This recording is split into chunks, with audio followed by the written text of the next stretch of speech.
Hi guys, what's up? I hope you are well.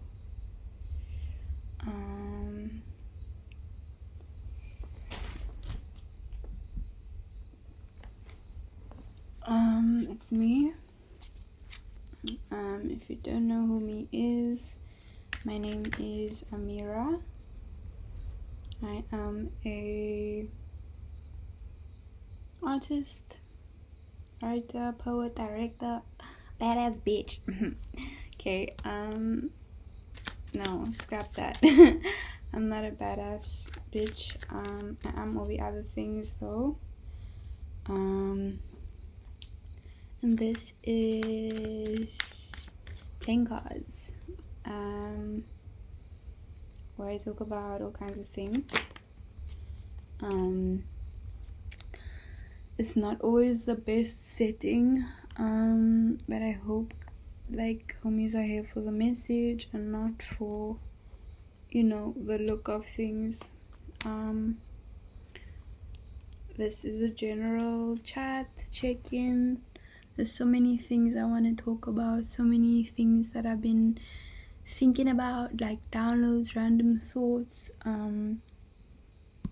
so much, yo. I want to start off with reading this poem that I got, well, not that I got, that I read the other morning, and I was like, whoa, crazy. It's by, it's from the Prophet, Khalil Gibran. Then one of the judges of the city stood forth and said, "Speak to us of crime and punishment." He answered, saying, "It is when your spirit goes wandering upon the wind that you alone and unguarded commit a wrong unto others, and therefore unto yourself. And for that wrong committed must you knock and wait a while unheeded at the gate of the blessed. Like the ocean is your God self. It remains forever undefiled, and like the ether, it lifts but the winged. Even the sun is your God self. It knows not the ways of the mole, nor seeks it the holes of the serpent. But your God self dwells not alone in your being.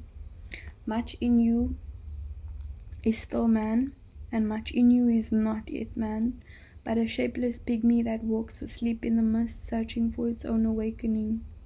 And the man in you I would now speak, and of the man in you I would now speak. For it is he, and not your God self, nor the pygmy in the mist, that knows crime and punishment of crime.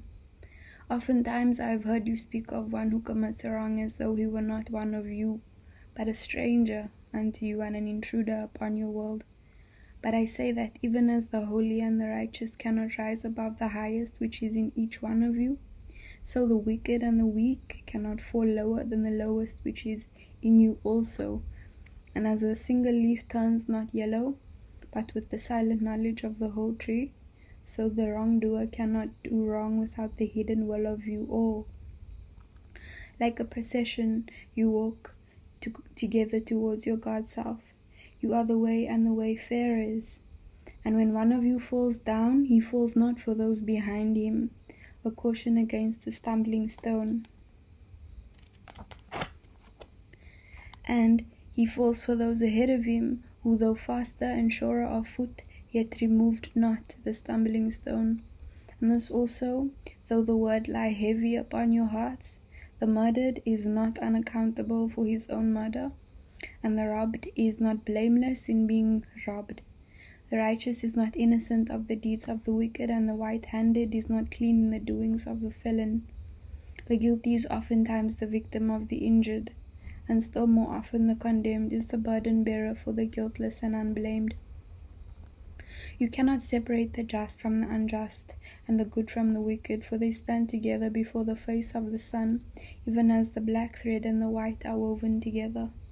And when the black thread breaks, the weaver shall look into the whole cloth, and he shall examine the loom also. If any of you would bring to judgment the unfaithful wife, let him also weigh the heart of her husband in scales, and measure his soul with measurements, and let him who would lash the offender, look unto the spirit of the offended. And if any of you would punish in the name of righteousness and lay axe unto the evil tree, let him see to its roots, and verily he will find the roots of the good and the bad, the fruitful and the fruitless, all entwined together in the silent heart of the earth. And you judges who would be just, what judgment pronounce you upon him who, though honest in flesh, yet is a thief in spirit? What penalty lay you upon him who slays in the flesh, yet is himself slain in spirit? And how prosecute you him who in action is a deceiver and an oppressor, yet who is also aggrieved and outraged? And how shall you punish those whose remorse is already greater than their misdeeds? Is not remorse the justice which is administered by the very law which you would fain serve? Yet you cannot lay remorse upon the innocent, nor lift it from the heart of the guilty. Unbidden shall it call in the night, that men may wake and gaze upon themselves. And you who would understand justice, how shall you unless you look upon all the deeds in the fullness of light? Only then shall you know that the erect and the fallen are but one man, standing in twilight between the night of his pygmy self and the day of his God self, and that the cornerstone of the temple is not higher than the lowest stone in its foundation. Okay, I feel like that could take literally years to unpack, but I really wanted to share it. To summarize, it talks about how we cannot place ourselves above any other person. We cannot point fingers, especially now, like in this time of war and strife and things. We cannot say like we're better than this person and that person is worse than us, because everyone is sort of running the same race. My favorite line is about the man falling over a stone, right? He falls for the people behind him, okay, slowing them down, and he also falls for the people in front of him who did not remove the stone, which I think is profound. Okay, so we're gonna get into this general message. There are a few things I wanted to talk about, namely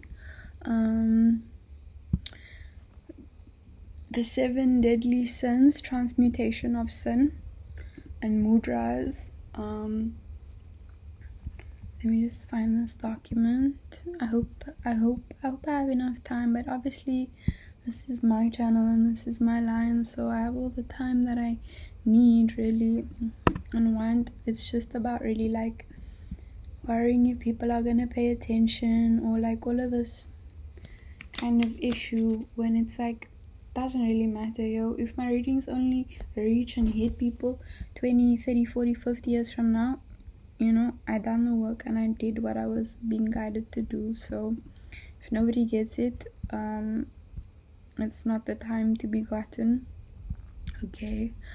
I found this document because I put in the number 399. It came into my head for some reason, and I was actually searching another thing, but then I came upon this document.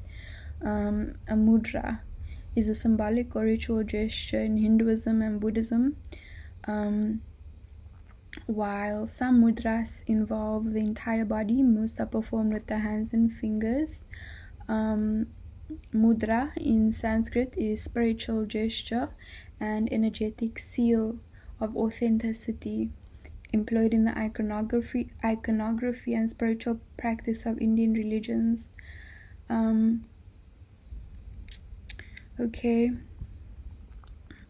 so if we can just like come back to thinking about our hands, okay, it's if we actually sit and look at our hands, okay, like our hands are the tool that basically does everything. Literally, if we had no hands, what could we do? Like, just try to think about it, okay? Just like sit and think for like, you can literally not do anything without your hands. Okay, so this should somehow speak to us about the importance and the power okay, of our hands. Our feet obviously come after, but we're dealing with hands now because we're dealing with mudras. The 5 fingers deal with different elements. I don't remember them right now, and because I feel like I need to rush for some reason. I don't know why, when I can literally take my time and look this up. Guys, thanks for being here with me, if anybody is here with me. Mudras, elements. Okay.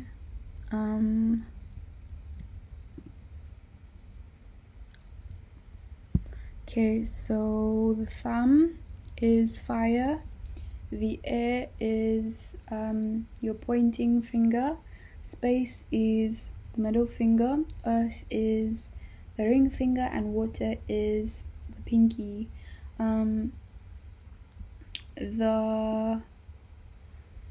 The different, like, I guess Hindu names for it: fire is Agni, water is Vayu, space is Akasha, earth is Prithvi, and water is Jala.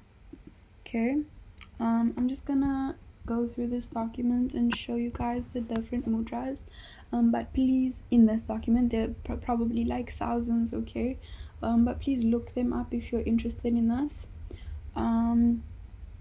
Some that I just do, like, it's so cool, yo, like, sometimes I practice things before I even find the information on the practice. So like I say things first, and then I find like, yo, there's actually like heavy based like theory on this, okay, and that's how I know I'm on the right path. That's my fucking ears pop. Okay, so one that I've been practicing before I even knew I was practicing is this, which is called the Gyan Mudra. Okay, I do it a lot when I'm talking to people. I'm just like out just sitting listening to them because I absorb information much quicker, easily. I can understand them much easier.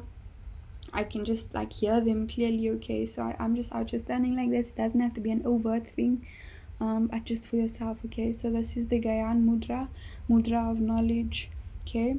The tip of the thumb to the tip of the index with the other 3 fingers stretched out, okay, it is the Mudra of knowledge. It enhances